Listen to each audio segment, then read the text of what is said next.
Baik, bismillahirrahmanirrahim. Assalamualaikum warahmatullahi wabarakatuh. Baik, teman-teman sekalian, kita akan membahas soal fisika lagi dengan saya mengambil soal dari Halliday ya, buku Halliday, Resnick, Walker, buku fisika dasar yang biasa dipakai di kuliah.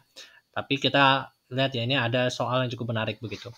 Jadi kita lihat di sini bahwa ada suatu balok bermasa 2 kg ditempatkan pada suatu pegas di permukaan bidang miring yang licin dengan angle-nya adalah 30 derajat. Dan balok tersebut tidak menempel pada pegas ya. Nah, kemudian si pegas ini mempunyai konstanta ya, katakanlah konstantanya itu kita bilang K, yaitu sebesar 19,6 Newton per cm. Atau bisa kita ubah menjadi 1960 Newton per meter ya. Karena dibagi dengan 10 pangkat minus 2, kalau dinaik berarti jadinya 19,6 kali 10 pangkat 2. 1960 Newton per meter. Nah, kemudian bahwa didapati bahwa si pegas ini terkompres atau tertekan sejauh 20 cm atau itu memberikan informasi kepada kita mengenai delta X-nya. Sebesar 20 cm atau kita bisa ubah menjadi 0,2 meter. Nah, yang pertama adalah bahwa kemudian si pegas itu setelah ditekan sejauh 20 cm dia dilepaskan. Nah, yang ditanya di sini adalah what is the elastic potential energy of the compressed spring? Oh ya, saya jangan lupa tetanya di sini adalah 30 derajat. Dan masa ya, masa balok jangan lupa ada masa balok 2 kg. Yang ditanya yang pertama adalah what is the elastic potential energy of the compressed spring? Artinya berapa energi potensial pegas ketika pegas itu tertekan. Ya udah, kalau energi potensial yang ditanya, berarti energi potensial pegas itu rumusnya apa?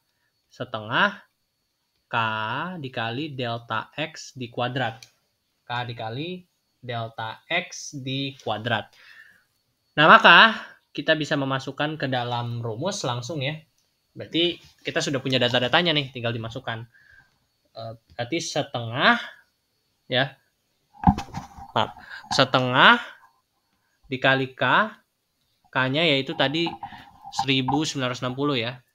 1960 dikalikan dengan delta X-nya yaitu 0,2 di kuadrat gitu ya. Nah, ini bisa pakai kalkulator gitu. Nanti dapat hasilnya yaitu sekitar sebentar. Nah, dapat hasilnya adalah 39,2. 39,2 Joule. Nah, ini hasilnya gitu ya. Gampang ya untuk yang A ini. Oke, gampang. Nah, selanjutnya yang B. Yang B adalah what is the change in the gravitational potential energy of the block earth system as the block move from the release point to its highest point on the incline.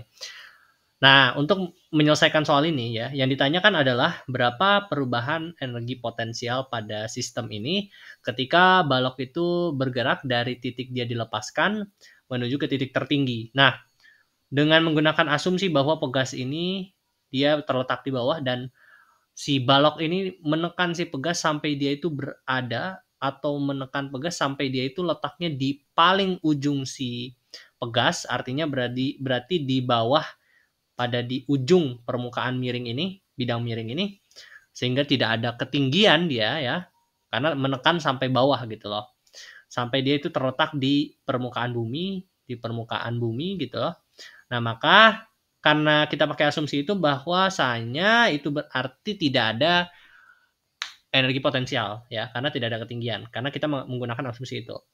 Maka kita dengan menggunakan asumsi itu, ini bisa kita selesaikan dengan menggunakan hukum kekekalan energi mekanik, yaitu sigma dari energi mekanik 1 sama dengan sigma dari energi mekanik 2. 1 itu kita gunakan acuan pada saat dia pegas tertekan.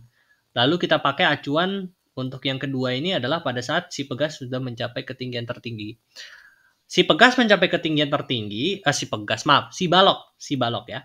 Si balok mencapai ketinggian tertinggi kapan? Ketika dia tidak punya lagi kecepatan. Jadi ketika dia lepas gitu kan dia akan naik. Dia punya energi kinetik kan, itu otomatis. Nah, dia mencapai ketinggian tertinggi pada saat dia sudah berhenti kan. Berarti yang ada hanya tinggal energi potensial, tidak ada energi kinetik. Karena dia sudah berhenti gitu loh. Maka yang hanya ada pada kondisi 2 ini adalah energi potensial. Maka kita bisa tuliskan energi mekanik 1 hanya ada ini ya, energi pegas karena dia sudah sampai bawah, dia menekan pegas sampai bawah sampai dia terletak di permukaan bumi, maka yang ada hanya energi potensial pegas. Berarti energi potensial pegas itu sama dengan pada saat kondisi 2 hanya ada energi potensial gravitational potential energy.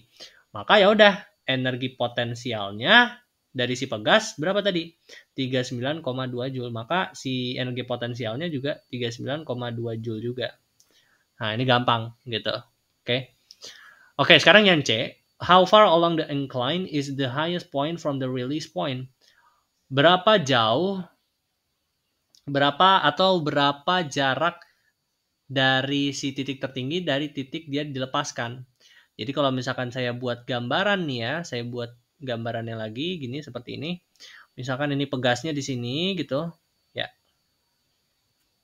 Misalkan tadi si pegas itu terdorong oleh si siapa? Oleh si balok ini. Sampai dia tuh terletak ke bawah gitu loh. Nah, lalu dia meluncur menempuh jarak katakanlah jarak tersebut sejauh S gitu. Dan dia mencapai titik tertingginya di sini. Gitu. Nah, katakanlah titik tertingginya ini di sini gitu ya. Nah, dan ini sudutnya jangan lupa theta yaitu 30 derajat. Nah, sebetulnya kita bisa menganalisis tingginya ini berapa. Katakanlah ini tingginya H. H-nya ini bisa kita analisis dengan menggunakan apa tadi? Dengan menggunakan informasi bahwa energi potensialnya di titik tertinggi adalah 39,2 Joule. Kita tahu tadi energi potensialnya 39,2 Joule, berarti MGH sama dengan 39,2 Joule.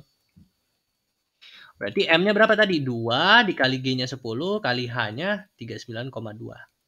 Berarti H sama dengan 39,2 bagi 20. 39,2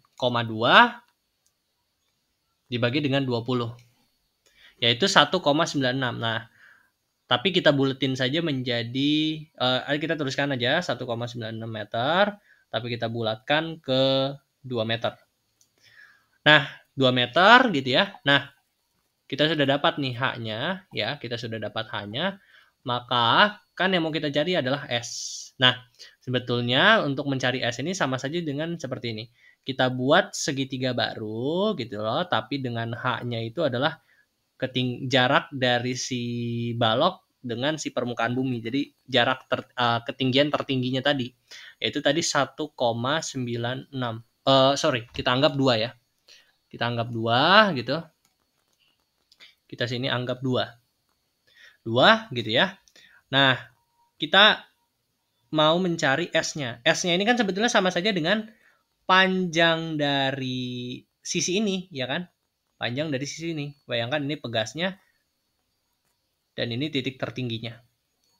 Berarti kan yang mau kita cari kan ini ya, S gitu ya, S ini. S ini kan sama saja dengan panjang sisi segitiga ini.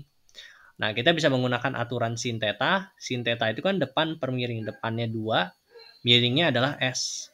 Sin theta, tetanya 30. Berarti S itu sama dengan 2 per sin 30. Berapa? Setengah. Berarti S-nya adalah sekitar 4 meter. Nah, seperti itu. Jadi dapat S-nya adalah 4 meter. Wah, ternyata gampang ya. Tidak terlalu sulit. Yang penting kita bisa membayangkan sistemnya bagaimana. Dan kita bisa menentukan energi apa saja yang terlibat pada suatu kondisi gitu loh. Misalkan pada saat kondisi 1 energi apa saja, energi pada saat di posisi 2 itu apa saja, yang penting itu. Oke. Baik, terima kasih sudah mendengarkan penjelasan dari saya. Semoga bisa membantu teman-teman dalam mengerti fisika. Assalamualaikum warahmatullahi wabarakatuh.